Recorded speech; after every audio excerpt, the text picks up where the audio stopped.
ಅಸ್ಮದಾಚಾರ್ಯವರ್ಯಂತ ಮಂದೇ ಗುರುಪರಂಪರಾಂ. ಪಳ್ಳತಡ್ಕ ಶ್ರೀ ಅಯ್ಯಪ್ಪ ಭಜನಾ ಮಂದಿರ ಇದರ 48ನೇ ವಾರ್ಷಿಕೋತ್ಸವದ ಈ ಸಂದರ್ಭದಲ್ಲಿ ಬೆಳ್ಳಿಯ ಛಾಯಾಚಿತ್ರ ಪ್ರತಿಷ್ಠೆ ಹಾಗೂ ಸ್ವಾಮಿ ಅಯ್ಯಪ್ಪನ ತಿರುವಿಳಕ್ ಮಹೋತ್ಸವ ಧಾರ್ಮಿಕ ಕಾರ್ಯಕ್ರಮಗಳು ಅತ್ಯಂತ ಶ್ರದ್ಧೆಯಿಂದ ನಡೀತಾ ಇದೆ. ಖಂಡಿತವಾಗಿಯೂ ನಾವೆಲ್ಲ ಸಂತೋಷ ಪಡುವಂಥ ಒಂದು ಸನ್ನಿವೇಶ. ಒಂದು ಭಜನಾ ಮಂದಿರ 48ನೇ ವರ್ಷದ ವಾರ್ಷಿಕೋತ್ಸವವನ್ನು ಆಚರಿಸಿದೆಂದರೆ ಸಮಾಜದಲ್ಲಿ ಧಾರ್ಮಿಕ ಶ್ರದ್ಧೆಯನ್ನು ಮೂಡುವಲ್ಲಿ ಅದರ ಸೇವೆ ಅತ್ಯಂತ ಗಣನೀಯವಾಗಿದ್ದು ನಾವು ಅದನ್ನು ಒಪ್ಪಿಕೊಳ್ಳಲೇಬೇಕಾದಂಥ ಒಂದು ವಿಷಯ.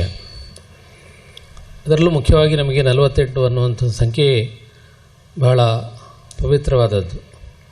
ನಾವೇನು ಮಂಡಲ ಕಾಲ ಅಂತ ಹೇಳ್ತೇವೆ, ಅದು 48 ದಿವಸಗಳನ್ನು ಹೊಂದಿರುತ್ತದೆ.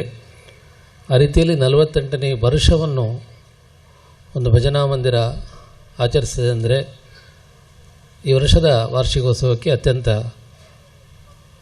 ವಿಶೇಷವಾದಂಥ ಒಂದು ಮಹತ್ವ ಇದೆ. ಅದರ ಸಲುವಾಗಿ ಅಯ್ಯಪ್ಪನ ತಿರುವಿಳಕ್ ಮಹೋತ್ಸವ ಕೂಡ ಅವರು ಹೇಳಿದ ಹಾಗೆ, ಸ್ವಾಗತ ಭಾಷಣದಲ್ಲಿ ಹೇಳಿದ ಹಾಗೆ ಪ್ರಥಮ ಬಾರಿಗೆ ಇಲ್ಲಿ ನಡೀತಾ ಇದೆ. ಮತ್ತು ಸ್ವಾಮಿಯ ಬೆಳ್ಳಿಯ ಛಾಯಾಚಿತ್ರ ಕೂಡ ಇವತ್ತು ಮಂದಿರದಲ್ಲಿ ಪ್ರತಿಷ್ಠೆಗೊಂಡಿದೆ.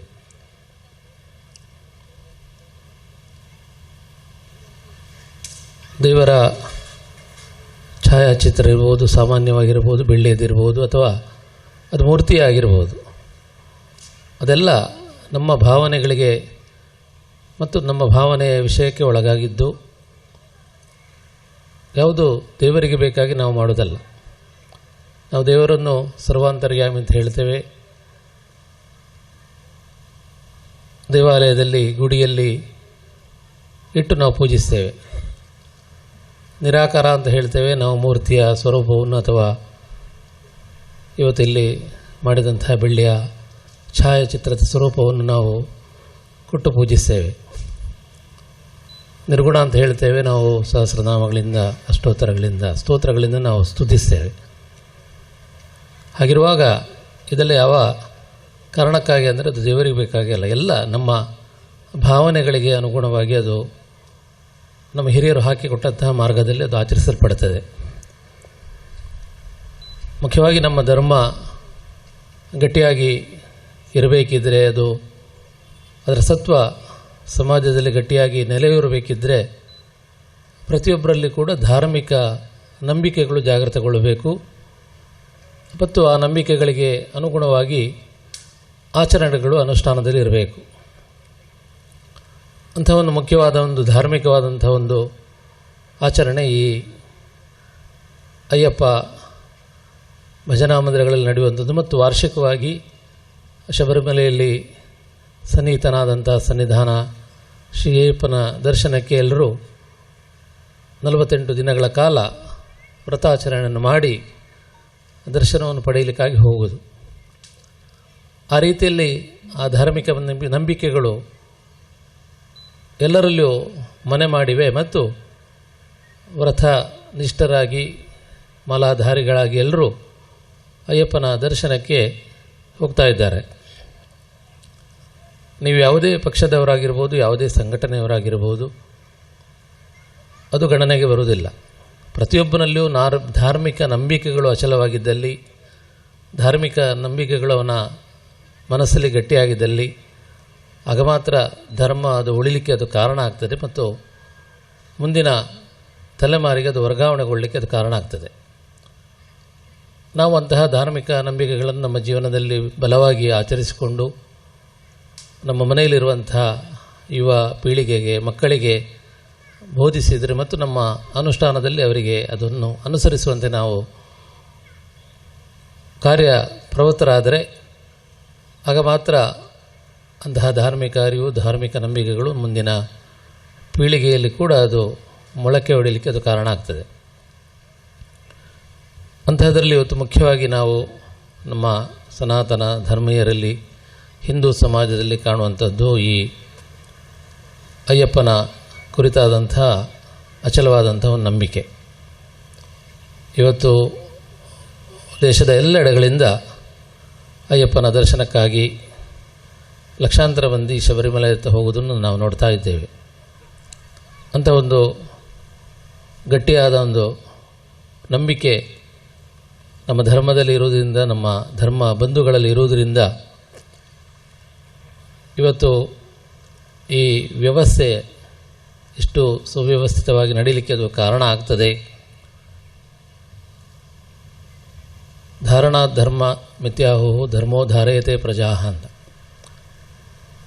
ಧಾರಣ ಅನ್ನುವ ಶಬ್ದದಿಂದ ಧರ್ಮ ಬಂದಿದ್ದರೂ ಕೂಡ ಯಾವುದು ಪ್ರಜೆಗಳನ್ನು ಒಟ್ಟುಗೂಡಿಸ್ತದೋ ಮತ್ತು ಯಾವುದು ಪ್ರಜೆಗಳ ಒಟ್ಟುಗೂಡಿಸುವಿಕೆಗೆ ಕಾರಣ ಆಗ್ತದೋ ಅದೇ ಧರ್ಮ ಅನ್ನೋದಾಗಿ ಪರಿಗಣಿಸಲ್ಪಡ್ತದೆ.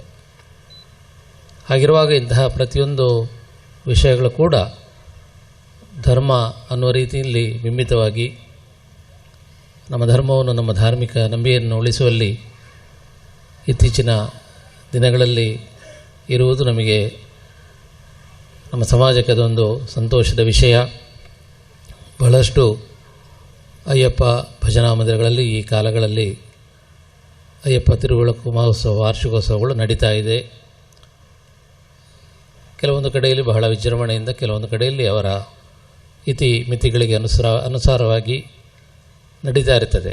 ಆದರೆ ಎಲ್ಲ ಕಡೆಯಲ್ಲಿ ಕೂಡ ಸಮಾನವಾದಂತಹ ಭಕ್ತಿಯನ್ನು ಹೊಂದಿಕೊಂಡು ಭಕ್ತರು ಆಚರಿಸುವುದನ್ನು ನಾವು ನೋಡ್ತಾ ಬಂದಿದ್ದೇವೆ. ಇವತ್ತು ಏನು ಪಳ್ಳತಡ್ಕ ಅಯ್ಯಪ್ಪ ಭಜನಾ ಮಂದಿರ 48ನೇ ವಾರ್ಷಿಕೋತ್ಸವವನ್ನು ಇವತ್ತು ಆಚರಿಸ್ತಾ ಇದೆ. ಈ ಭಜನಾ ಮಂದಿರ ಮುಂದಿನ ದಿನಗಳಲ್ಲಿ ಇನ್ನಷ್ಟು ಅಭಿವೃದ್ಧಿಯನ್ನು ಕಾಣಲಿ, ಇನ್ನಷ್ಟು ಭಕ್ತರು ಈ ಮಂದಿರದ ಮೂಲಕ ಧರ್ಮ ಶ್ರದ್ಧೆಯನ್ನು ಬೆಳೆಸಿಕೊಳ್ಳುವಲ್ಲಿ ಅದು ಕಾರಣ ಆಗಲಿ ಮತ್ತು ಇದನ್ನು ನಂಬಿಕೊಂಡಂತಹ ಎಲ್ಲ ಭಕ್ತ ಬಂಧುಗಳಿಗೆ ಸ್ಥಳದ ಸಾನ್ನಿಧ್ಯ ಶ್ರೀ ಅಯ್ಯಪ್ಪ ಸ್ವಾಮಿ ಎಲ್ಲ ರೀತಿಯ ಅನುಗ್ರಹವನ್ನು ನೀಡಲಿ ಅಂತ ಈ ಸಂದರ್ಭದಲ್ಲಿ ಪ್ರಾರ್ಥಿಸ್ತಾ ಇದ್ದೇವೆ. ಇಂತಹ ಭಜನಾ ಮಂದಿರಗಳಲ್ಲಿ ಮುಖ್ಯವಾಗಿ ನಾವು ನೋಡ್ತಾ ಬರುವುದೇನೆಂದರೆ, ಯಾವುದೇ ರೀತಿಯ ತಾರತಮ್ಯಗಳು ಸಮಾಜದಲ್ಲಿ, ಸಮಾಜ ಬಾಂಧವರ ಒಳಗೆ ಇಲ್ಲಿ ಇರುವುದಿಲ್ಲ.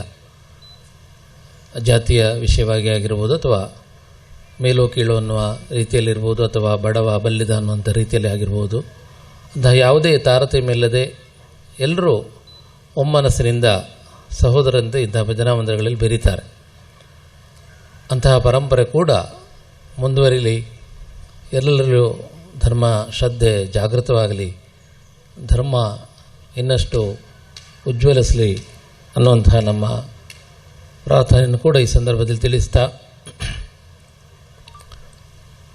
ಆತ್ಮೀಯರಾದಂತಹ ಸಮಾಜದಲ್ಲಿ ಬಹಳಷ್ಟು ಭಜನೆ ಮೂಲಕ ಕ್ರಾಂತಿಯನ್ನು ಮಾಡಿದಂತಹ ಶ್ರೀ ಮಾಣಿಲ ಸ್ವಾಮೀಜಿಯವರು ಕೂಡ ಈ ವೇದಿಕೆಯಲ್ಲಿ ಉಪಸ್ಥಿತರಿದ್ದಾರೆ.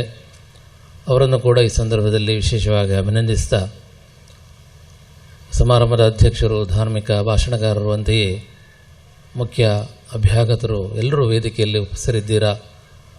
ಇವತ್ತು ಭಜನಾ ಮಂದಿರದ ಈ ಕಾರ್ಯಕ್ರಮದಲ್ಲಿ ಬಂದು ಪಾಲ್ಗೊಂಡಂತಹ ಧರ್ಮ ಬಂಧುಗಳು ನೀವಿದ್ದೀರಾ.